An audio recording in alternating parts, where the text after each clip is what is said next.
Good morning to everyone. कल की कहानी में हम लोग देखे थे, कल जो स्टोरी हम लोग पढ़े थे कि जो रैग पिकर्स लोग होते हैं वो पैसे की कमी के कारण इस प्रकार की जिंदगी नहीं जीते हैं। वो नंगे पांव घूमते हैं, फटे पुराने कपड़े पहनते हैं, तो इसका मतलब ये नहीं है कि उनके पास पैसा नहीं होता है। वो एक ट्रेडिशनल चीज को ढो रहे होते हैं। इस चीज को प्रूफ करने के लिए एनिस जंग जो है वो हम लोगों को एक कहानी बताती है, जो कहानी उसे युद्ध एनिस जंग को यूरोपी के एक व्यक्ति ने बताया था। उस कहानी में यह था कि एक पुजारी होता है जो स्कूल जाता है। पुजारी का बेटा स्कूल जाता है तो मंदिर जो सामने पड़ती है उस मंदिर में वो प्रे करता है कि भगवान मुझे एक जोड़ी जूते दिलवा दो, और 30 साल के बाद उसे वो जूता अवेलेबल हो जाता है। राइट, यानी कि जो बच्चा प्रार्थना कर रहा था कि मुझे एक जोड़ी जूते दिलवा दो, वो अपने जीवन काल में भले ही जूता नहीं पहना होगा, अपने जीवन काल में अगर जूता नहीं पहन पाया तो डजेंट मैटर, बट अपने आने वाले जनरेशन को जूता, चप्पल, ड्रेस कोड, सारा चीज वो अवेलेबल करवा सकता है। That's a better. यानी कि वो बताता है कि एक इंसान अपनी जिंदगी भले जैसे तैसे जी लेता है, लेकिन अगर उसके प्रति वो परिश्रम करे तो उसकी आने वाली जनरेशन उस प्रकार की जिंदगी जीने के लिए मजबूर नहीं होती है ना। हर इंसान को ऐसा सोचना चाहिए कि हम जिस प्रकार की जिंदगी जी रहे हैं, हमारी आने वाली जनरेशन उससे बेहतर जिंदगी जिए। राइट, तो ये हर एक ह्यूमन का थॉट होता है। तो वो बता रहा है कि अगर एक पुजारी अपने जनरेशन को चेंज कर सकता है तो वो रैक पिकर्स लोग क्यों नहीं चेंज कर सकते, क्यों नहीं चेंज कर सकते। एक रैक पिकर्स अगर कूड़ा कचरा चुन रहा है और उसकी आने वाली जनरेशन दूसरा काम क्यों नहीं कर सकते। लेकिन नहीं, वो लोग ट्रेडिशनल चीजों को ढोते हैं, वो लोग उसी चीज को करते हैं। तो यहां तक हम लोग ये चीज को जानते हैं। ये मतलब ये एक एक्सक्यूज दिखाते हैं, एक बहाना लगता है कि नहीं हम लोग गरीब हैं तो यही जिंदगी जिएंगे। तो ऐसा कुछ भी नहीं होता है। उन लोग जो जिंदगी जीता है उस जिंदगी को जीने के लिए उन्हें कोई मजबूर नहीं करता है, या फिर उसकी गरीबी के कारण वो नहीं जीते हैं। वो लोग इस चीज को ढो रहे हैं जो कि उनका पूर्वज करते आ रहे हैं। ठीक है, अब हम लोग आगे की कहानी पढ़ेंगे। लिखा हुआ है, My acquaintance with the barefoot rag pickers leads me to Simapuri, a place on the periphery of Delhi, at miles away from it। बताता है कि जब भी मैं नंगे पांव बच्चों को इस तरह की काम करते हुए देखती हूँ, तो मुझे जब भी मुलाकात होती है बेयरफुट लोगों से तो मुझे याद दिलाती है। एनी जंग बता रही है कि मुझे सीमापुरी की याद दिलाती है। सीमापुरी एक जगह है जो दिल्ली में है, और उसे दिल्ली के अंतर्गत ही रखा गया है, लेकिन बताती है कि दिल्ली से वो बहुत ज़्यादा दूर है ना। दिल्ली से बहुत ज़्यादा दूर है, लेकिन उसे लोग सीमापुरी को दिल्ली बताते हैं कि ये दिल्ली के आसपास है, लेकिन वो सीमापुरी से दिल्ली से बहुत ज़्यादा दूर में है। लेकिन लोग जब भी उस जगह के बारे में किसी से बात करते हैं तो बोलते हैं कि दिल्ली के आसपास में है, यानी कि दिल्ली के बहुत समीप है। लिखा हुआ है, metaphorically, those who live here are squatters who come from Bangladesh back in 1971। बोल रहा है कि वहां पर जितने भी लोग रहते हैं सारे लोग बांग्लादेश से आए हुए 1971 ईस्वी में। ठीक है, और लिखा हुआ है कि Saheb's family is among them. Seemapuri was then a wilderness. It still is, but it is not longer empty. In structure of mulch with roofs of tin and tarpaulin, divided from swales, drainage or running water, live 10,000 rock pickers।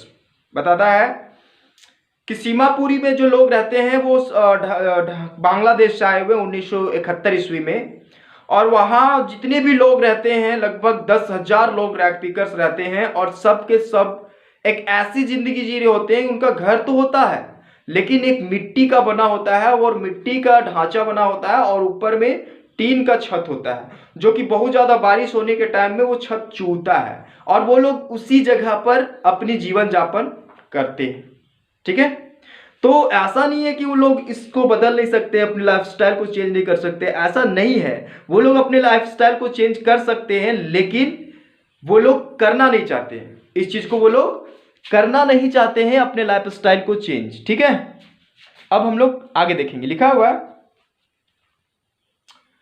they have lived there they have lived here from sorry they have lived here for more than 30 years without an identifier, without permits, but with ration card, but that get their game names on voter list and enable them to buy grain food is more important for survival than an identity. Sorry. If at the end of the day we can feed our families and go to bed without us aching stomach, we would rather live here than in the field but that gave us on grain. Say a group of women in Tarid Sarich, when I asked them why they love their beautiful land of green field and rivers, बताता है कि वहां पर जितने भी लोग जीवन यापन करते हैं उनका घर का हुलिया तो ऐसा है कि पानी बहुत ज़्यादा बारिश होने के कारण वो लोग पानी वहां छत से चूता है, लेकिन वो लोग वहां पर 30 सालों से रह रहे हैं। ऐसा नहीं कि 1-2 दिन से रह रहे हैं, 30 सालों से रह रहे हैं। 10,000 से ज़्यादा रैक पिकर्स 30 साल से बिना कोई परमिट का, वहां उन लोगों को परमिशन नहीं है रहने के लिए।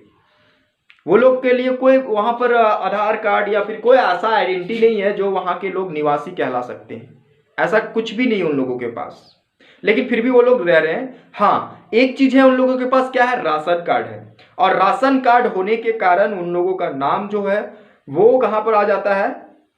वोटर लिस्ट में आ जाता है, और उन लोगों को कुछ राशन मिल जाती है जिससे वो लोग अपनी पूरी फैमिली को भरपेट खाना खा सकते हैं। पूरा फैमिली जो है वो भरपेट खाना खा सकते हैं। 30 साल से रह रहे हैं बिना आइडेंटिफाई का, मतलब कोई भी वहां पर उनका परमिशन नहीं है, कोई उनका प्रूफ नहीं है, आइडेंटिटी प्रूफ नहीं है कि आप लोग यहाँ के निवासी हो। लेकिन उन लोगों का क्या है? उन लोगों के पास एक चीज है जो है राशन कार्ड। क्या है? राशन कार्ड में उन लोगों का नाम है, और उससे क्या होता है कि उन लोगों का वोटर लिस्ट में नाम आ जाता है और कुछ राशन भी मिल जाती है। ठीक है, राशन भी मिल जाती है, और इसलिए वो लोग अपनी पूरी फैमिली का पेट भर खाना खा, मतलब पेट भर सकते हैं। और जब भी एनी जंग वहां के लेडी, लिखा हुआ है यहाँ, ऐसी लेडीज वहां पर होती हैं जिनकी साड़ियां बहुत ज्यादा फटी फटी होती हैं, है ना। तो बताती कि जब मैं उन लेडीजों से पूछती हूँ कि आप लोग अपनी जगह को छोड़ करके, अपनी खेत को, खलियान को, घर द्वार, नदी नाला जो भी आप लोगों का अपना था, उसे छोड़ करके आप लोग आज यहाँ पर क्यों रह रहे हैं? तो वो जवाब देती हैं लेडीज लोग कि देखिए, जमीन जायदाद से बहुत ज़्यादा जरूरी चीज़ होता है पेट पालना, तो हम लोग उसी जगह को अपने लिए बेहतर मानते हैं जहाँ पर हमें खाने के लिए सारी चीज़ें मिल जाती है। और वो बताती है कि एक आइडेंटिटी जो होता है वो बहुत ज़्यादा इम्पोर्टेंट नहीं होता है जितना इम्पोर्टेंट खाना होता है। एक इंसान को जीने के लिए जितना इम्पोर्टेंट खाना होता है उतना इम्पोर्टेंट आइडेंटिटी नहीं होता है, ऐसा वहाँ के लोग मानते हैं, और ऐसा हर इंसान को माननी चाहिए। तो वो बताती हैं कि वहाँ के लेडीज बताती हैं कि हम लोगों को यहाँ पर कभी भी भूखे पेट नहीं सोना पड़ता है। लिखा हुआ है ना, एचिंग स्टोमच, स्टोमच मतलब होता है पेट, एचिंग मतलब होता है दर्द। यानी हम लोग कभी भी ऐसा नहीं होता है कि वो कोई भी फैमिली मेंबर भूख से पेट दर्द हो रहा हो और बेड तक जा करके सो गया हो, यानी कि वो लोग हर रोज भरपेट खाना खा करके ही सोते हैं, इसलिए वो लोग यहाँ पर रहते हैं। ठीक है, तो ये वहां की लेडी बता रही है, कहाँ की? सीमापुरी की लेडी, जो कहां से आए हैं? बांग्लादेश से आए। कब आए? 1971 में आए। ठीक है, देखेंगे आगे लिखा हुआ है,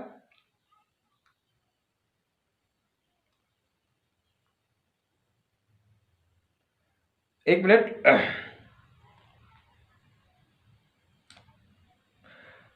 देखेंगे लिखा हुआ है, wherever they find food they pitch their tents that became transit homes। बोल रहा है कि वहां के लोगों को जहां भोजन मिल जाती है वहां पर वो लोग टेंट गाड़ देते हैं और वही उनका घर बन जाता है, अस्थाई घर वही बन जाता है। यानी जहां पर उन लोगों को खाना मिलता है वो लोग वहां पर टेंट गाड़ देते हैं और वो उन लोगों का अस्थाई घर बन जाता है। ठीक है, आगे लिखा हुआ है, तो क्या बता रहा है कि जो भी वहां पर लोग होते हैं जहां पर उनको भोजन मिल जाता है, वो अपने टेंट को वहां पर गाड़ देते हैं और वहां पर उनका घर बन जाता है। जहां पर उनको खाना मिल जाए, अपना टेंट वहां पर वो गाड़ के अपना जीवन यापन वो करने लगते हैं। लिखा हुआ है children grow up in them became partners in survival. और वहीं पर उनके बच्चे, जहां पर टेंट लगाते हैं, कुछ दिन वहां खाना मिलता है, वहीं पर उनके बच्चे बड़े होते हैं और वो हिस्सेदार बन जाते हैं, पार्टनर बन जाते हैं अपने फैमिली का। अरे फैमिली चलाने का जिम्मेदारी उन पर आ जाता है।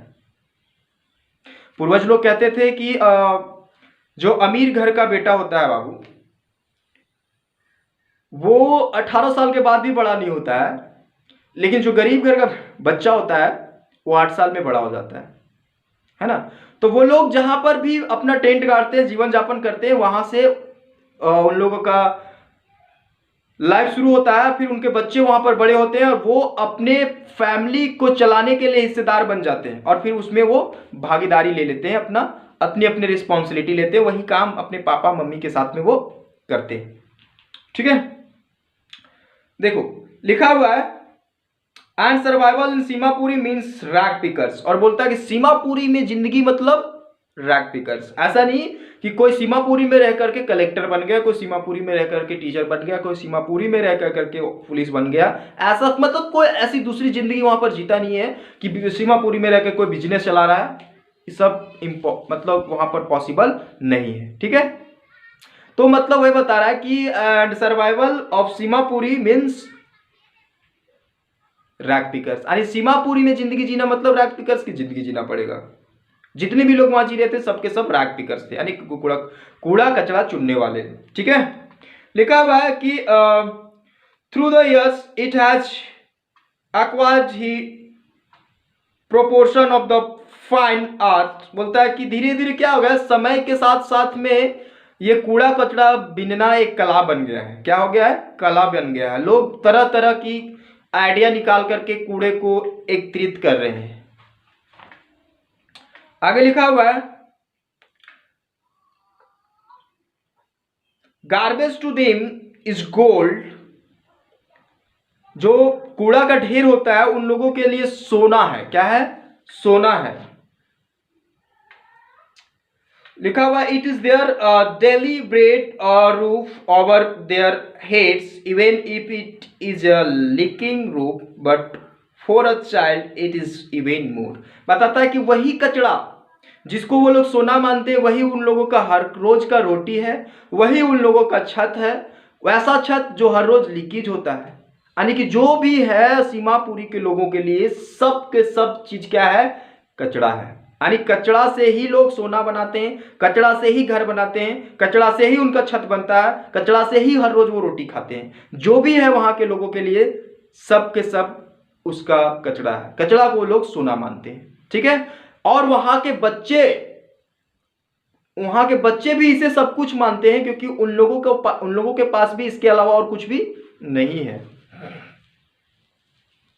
आगे नेक्स्ट लिखा हुआ है, मैं आप लोगों को बता दूं कि कोई भी ऐसा वर्ड जो होता है उसको आप लोग अंडरलाइन कीजिए, हमको मैसेज कीजिए और फिर मैं उन लोगों का मीनिंग बता दूंगा। ठीक है, और नहीं कहीं से भी जानने की कोशिश कीजिए। जो वहां पर आप लोगों को हार्ड वर्ड लगता है, कहीं से भी आप उसे जानने की कोशिश कर सकते हैं, चाहे वो किसी भी माध्यम से वो जान सकते हैं, मेरे थ्रू, गूगल थ्रू, कहीं से भी आप जानिए, आपके लिए अच्छा होगा। ठीक है, लिखा हुआ है I some time find a rupees even a 10 rupee note sahib से हिज आइज लाइटिंग अप। बताता है कि साहेब जो है वो कभी कभी बोलता है कि मैं कूड़े के ढेर में कभी कभी सिक्का मुझे मिल जाता है, कभी कभी मुझे 10 रुपया का नोट भी मिल जाता है। और जब ये बात वो बताता है तो उसका आंख जो है बहुत ज्यादा चमकता है। ठीक है, बहुत ज्यादा वो आंख चमकता है, यानी कि ऐसा चमक उसके आंखों में होता है, आशावादी चमक होता है। ठीक है, नेक्स्ट लिखा हुआ है when you can find a silver coin in a heap of garbage you don't stop scoring for there is hope of finding more। बताता है कि जब आप भी, मतलब एनी जंग बता रही है कि एक साहेब नहीं या फिर कोई भी रैग पिकर्स नहीं, जब आप भी उस जगह में हो, जब किसी कचड़े के ढेर में आपको चांदी मिल जाए, सोना मिल जाए, तो क्या आप उस कचड़े के ढेर को ढूंढना बंद कर देंगे? नहीं करेंगे, क्योंकि आपके अंदर एक आशा जग जाएगी, क्योंकि मतलब हो सकता है और ढूंढे तो और मिलेगा। साहेब की जगह में अपने आप को रख के देखो, तो अगर आप लोगों को एक कचड़े के ढेर में मिल जाती है सिक्का, या फिर सोना का सिक्का, या फिर चांदी का सिक्का, ऐसा कुछ वैल्यूएबल थिंग्स मिल जाता है जो कि कीमती सामान हो, तो आप उसे बंद कर देंगे ढूंढना? नहीं करेंगे, कोई नहीं करेगा, क्योंकि सबके मन में एक आशा जग जाएगी कि और ढूंढने से और मिलेगा। तो जस्ट लाइक इसी तरह से रैक पिकर्स होते हैं, जो कि किसी भी ढेर में एक या दो चीज, जो वैल्यूएबल चीज होता है जिससे वो लोग बेच करके पैसा कमा सके, जिससे उन्हें खाने के लिए कुछ मिल सके, वैसी चीजों को जब वो पाते हैं तो उन लोगों के दिमाग में, उन लोगों के दिल में एक आशा जगता है, और उसे वो कंटिन्यू रखते हैं और ढूंढते रहते हैं। ठीक है, तो आज की स्टोरी यहीं तक। आगे की स्टोरी हम लोग अगले वीडियो में पढ़ेंगे, है ना? ठीक है, तो आप लोग कंटिन्यू देखते रहिए वीडियो को, और सब सब्जेक्ट पर आप लोग इक्वल टाइम दीजिए। ऐसा नहीं कि इंग्लिश को ज़्यादा फोकस, या मैथ को ज़्यादा फोकस, या केमिस्ट्री को ज़्यादा फोकस करें। जितने भी सब्जेक्ट आप लोगों के पास हो, सबको थोड़ा सा इक्वल टाइम दीजिए, क्योंकि सब्जेक्ट कोई भी हल्का या फिर भारी नहीं होता है ना? थैंक यू स्टूडेंट्स, मिलते हैं अगले वीडियो में।